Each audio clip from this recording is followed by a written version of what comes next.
Hello, so I'll be showing you how to do the magnet lab. Okay, so the first thing you'll want to do is you'll want to wind your magnet wire about some object. I've wound it around this big fat highlighter, a film canister, anything about that size. However, whatever you wind it around shouldn't be magnetic. No metal, something plastic could be, or wood, or like a cork, bottle cork would be fine. Okay, so you wind that's this red speaker wire. You wind it around. You want to wind it fairly tightly. This is the length of it. This is the diameter.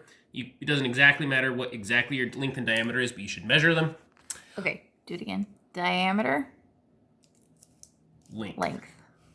Okay. And this red color on the wire is insulation. It's enamel insulation on the outside so that the wire doesn't short to itself. We want to connect to the end of the wire. So to do this, what you do is you have to scratch the enamel off the end, maybe ½ inch. So you can do this with a knife like this. Alternatively, taking 1/2 of a scissors and rubbing it, going like this and scratching off that enamel works. I've already done this, so you can see after you do it, you can kind of see it looks copper colored on the end instead of red. Okay, so that's our electromagnet that we've made. I've used tape to kind of hold it in place, because if you have a whole bunch of winds without tape in place, they just kind of go everywhere. Okay, so that's my electromagnet. The other things I'm going to need for this lab, so I'm going to need the multimeter, neodymium magnet. Be careful with this. Try not to get it next to your phone or something, because it'll mess your phone up. It's also fragile and can break very easily, so do be careful with it. Yes, and try to keep it away from magnetic things.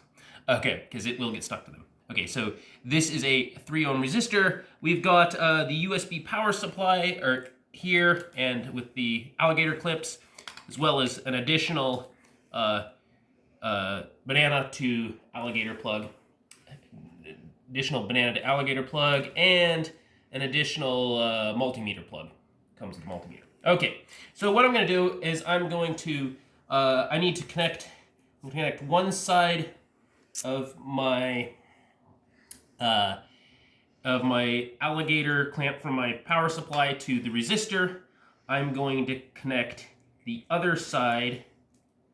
Actually, I'm going to connect the other side to the solenoid that I've made. I'm then going to connect the 10 ohm or 10 amp end. So we're going to use the common ground and 10 amp ends of the multimeter. So not the usual one. Most of the labs we've been using this over here. So we're not using that this time. We have a really high current this time, so we're going to use this side. So this side and the middle. I'm going to connect one of those with the alligator clamp to let's see, where do I want to go to? To the other side of the solenoid.